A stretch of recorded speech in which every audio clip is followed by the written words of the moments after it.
Selamat datang di kelas Etika Profesi. Minggu lalu kita sudah membahas secara umum tentang gambaran nutrisionis di Indonesia, jenjang pendidikan gizi di Indonesia, hingga ke perkembangan profesi gizi. Pada pertemuan kali ini kita akan mengenal tentang Kerangka Kualifikasi Nasional Indonesia atau KKNI dalam pendidikan sarjana gizi. Ini adalah agenda topik kita pada pertemuan hari ini. Kita akan mengenal apa itu KKNI dan apa penerapannya dalam pendidikan sarjana gizi. Kita juga akan membahas tentang apa saja capaian pembelajaran yang perlu didapatkan oleh seorang sarjana gizi untuk menjadi seorang ahli gizi atau nutrisionis. Nah, dengan mengenal KKNI serta capaian pembelajaran bagi seorang sarjana gizi, harapannya mahasiswa jadi dapat mengetahui bagaimana kualifikasi pendidikannya secara nasional dan juga kompetensi minimal apa yang harus dikuasai sebagai seorang calon nutrisionis. Jadi, dalam sebuah perguruan tinggi, ada standar yang harus dicapai untuk menghasilkan lulusan yang siap pakai di lapangan pekerjaan. Saat ini, yang dipakai adalah Standar Nasional Pendidikan Tinggi atau SNDIKTI tahun 2020. Pada standar ini diatur mulai dari kompetensi lulusan, isi pembelajaran, proses pembelajaran, penilaian pendidikan pembelajaran, dosen dan tenaga kependidikannya, sarana-prasarana pembelajaran, pengelolaan hingga pembiayaan pembelajarannya. Tambahan yang baru pada SNDIKTI tahun 2020 dengan tahun-tahun sebelumnya adalah tentang kampus merdeka, di mana mahasiswa diperbolehkan untuk melakukan pembelajaran di luar program studi untuk menambah kompetensi.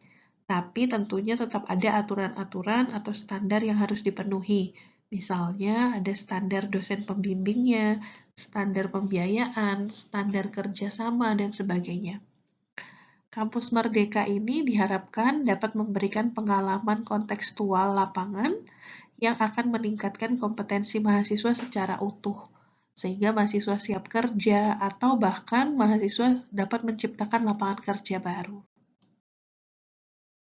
Dalam SNDIKTI terdapat poin tentang standar kompetensi lulusan.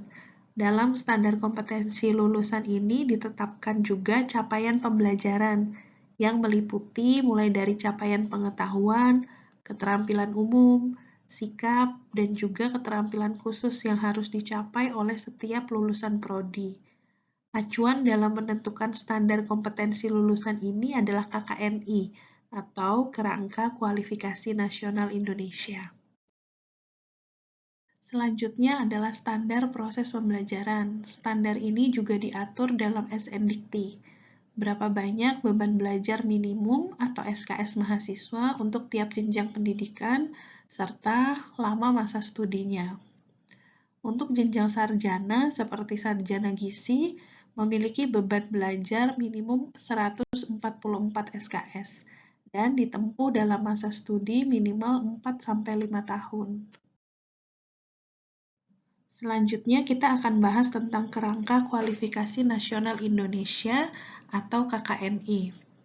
Kerangka Kualifikasi Nasional Indonesia adalah kerangka perjenjangan kualifikasi sumber daya manusia di Indonesia yang menyandingkan, menyetarakan, dan mengintegrasikan sektor pendidikan dengan sektor pelatihan dan pengalaman kerja dalam suatu skema.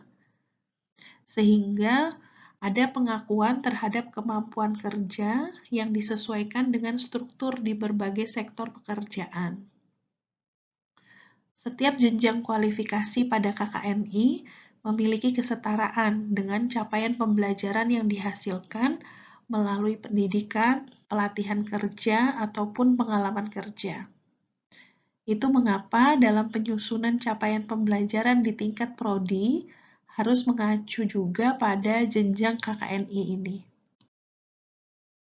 Jadi, jenjang KKNI ini ada 9, mulai dari tingkat pendidikan dasar, yaitu SMP, setara dengan jenjang pertama, sampai pada tingkat pendidikan spesialis yaitu setara dengan jenjang 8 dan 9. Untuk tingkat pendidikan sarjana gizi berada pada jenjang 6 dan dalam kualifikasi jenjang karir dapat disebut sebagai ahli. Kalau dideskripsikan pada level KKNI dengan capaian pembelajaran pada lulusan S1 dapat dilihat pada contoh tabel berikut ini.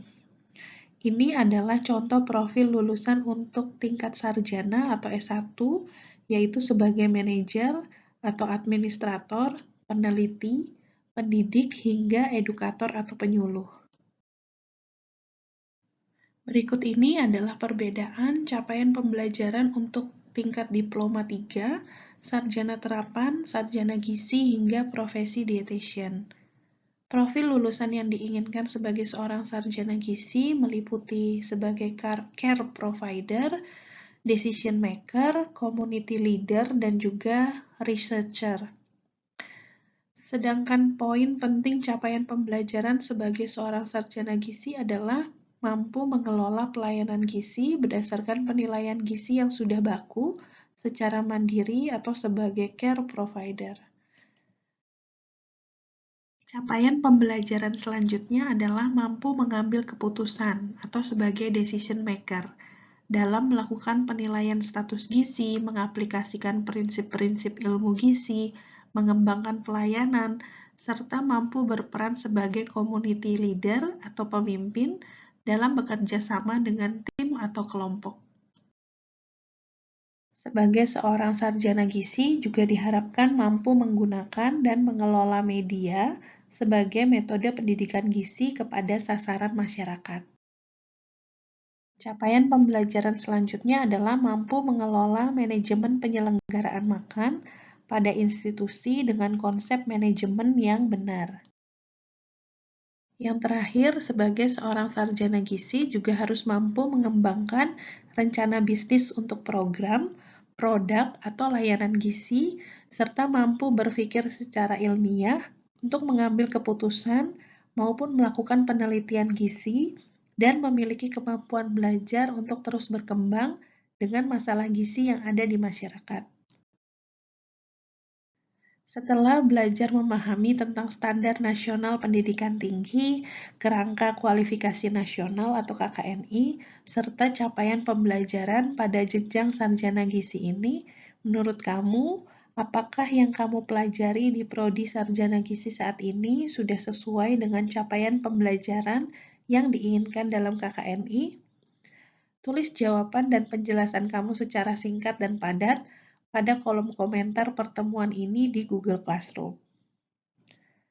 Demikian untuk materi Kerangka Kualifikasi Nasional Indonesia atau KKNI dalam pendidikan sarjana gizi pada pertemuan kali ini. Sampai jumpa di pertemuan selanjutnya.